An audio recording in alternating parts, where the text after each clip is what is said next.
Hello YouTube and welcome back to the channel. It's your girl Breezy bringing you week 7 of the IDL season 3. This week we go against our good friend Commander.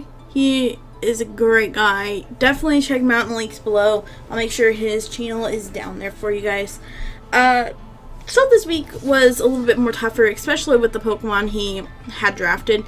He had a good drafted team, and we just had to find out little holes and little tricks and tips that we could do to make sure this team was built correctly. So this week we brought Tapu Koko, the Munsdale, Cofagrius, Ambipom, Gardevoir, and Donphan. On his side he has the Zygarde 10%, the Aerodactyl, Leafeon, Empoleon, Sylveon, and Latios.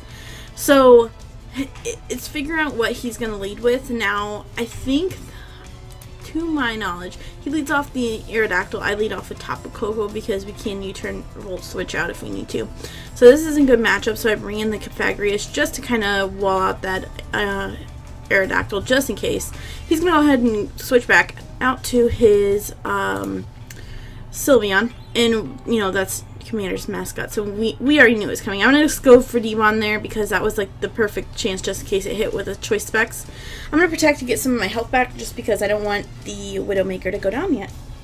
So he's going to go for another Hyper Voice. Of course we protect ourselves, so we're in good standings right here. At this point I think, okay, it's time to pull back Cofagrius, so we don't want to lose him to a Hyper Voice. So I'm going to go out to Munsdale. Munsdale's perfect counter for this guy. Hyper Voice does go ahead and hit Munsdale, which we get the Stamina, which I thought Hyper Voice was a non-contact move, but it is a contact move, so we get the Stamina boost, so that's great. He's going to go ahead and pull back the Sylveon because he knows it's not a good idea. At this point I can go for Heavy Slam, knowing that anything that comes in will take damage. He goes into the Aerodactyl, and that's a dead Aerodactyl right there. So now we're sitting pretty good, I would say. The Empoleon comes on. We know we have to pull out. We don't want to take any kind of water move from this guy. I'm gonna go on Tapu Koko because Tapu Koko is kind of a sack if we need it. Unfortunately, Tapu Koko is not putting in the greatest work this season. I don't know if I'll ever draft a Tapu again. The Empoleon goes for Surf, does about more than 50%. We're just gonna go here for a Volt Switch because that's the smartest thing to do. Get in whatever we need to. So he brought out the Sylveon, which, you know, a perfect counter again is our Munsdale. We're just going to go into Munsdale because an Earthquake does this thing in, but he's going to pull back because he knows he does not want that to go down. Or a Heavy Slam too. He's going to go out to the Empoleon, and like I said, we went for Earthquake because that's the smartest play. He doesn't have anyone really off the ground. So he's at 13%. I know I can't take a water move, so I'm going to pull back Empoleon, or not Empoleon, but Munsdale again. To go out to Ambi. I know Ambi can take a Surf, and plus Ambi's kind of a sack too at this point. We don't really need him for anything. He's just kind of there to outspeed and do whatever needed to be done. So instead of going for like Fake Out or anything, I just go for a straight knockoff. Because we know we're going to die from Life Orb damage. And the Rocky Helmet takes us out too.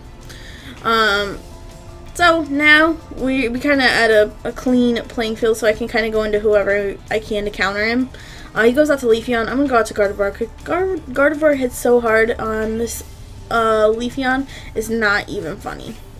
So he's going to pull back Leafeon, go into Sylveon. Sylveon's still not going to take this very well, this Hyper Voice, because Hyper Voice is pixelated, so. But we actually, I forgot, we go for Sub because it's the smartest time. He can't really damage us except for with his Hyper Voice, which we know. I go for Side Shot because it's better than Hyper Voice on at this point. And we still have our Sub intact because Hyper Voice doesn't hit the Sub. I'm going to go for Hyper Voice now because if he switched it out to anything, it would be perfect timing. But he does let the Sylveon go down at this point.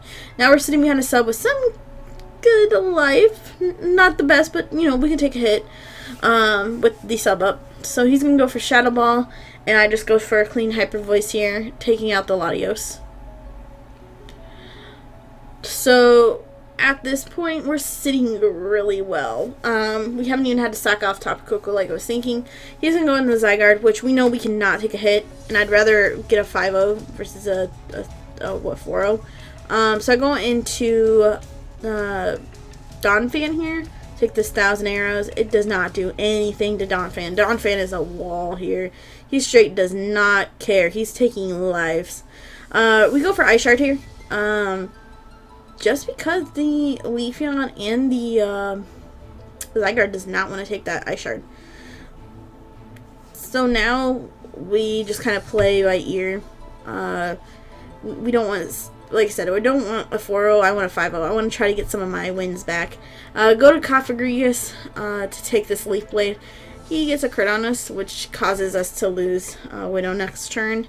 But it does get rid of the Chlorophyll. I mean, that's okay. Hex doesn't do much either when you look at it. And he goes for knockoff, so down goes the Widowmaker. So now it'll be a 4-0, that's okay. I'm not too worried about it. So I'm going to go out to Gardevoir here. I'm going to go straight up Hyper Voice because it does take out the Leafeon. And then in comes the Zygarde because we know this is less Monmouth. I'm going to go ahead and pull back on Gardevoir because, like I said, I want to retain as many Pokemon as I can. I'll go out to the Donphan. Donphan's just good here. Ice Shard will take out the Ziggy. So it was a perfect match against Commander. He definitely put up a fight against my team. But like I said, we had little tricks up our sleeve for each Pokemon that he had on his roster. And in the end, I think my team was a little bit better standing on his team. The Aerodactyl definitely was the worst part, I think, because he didn't think that we'd have Eastland there. But we make plays out here.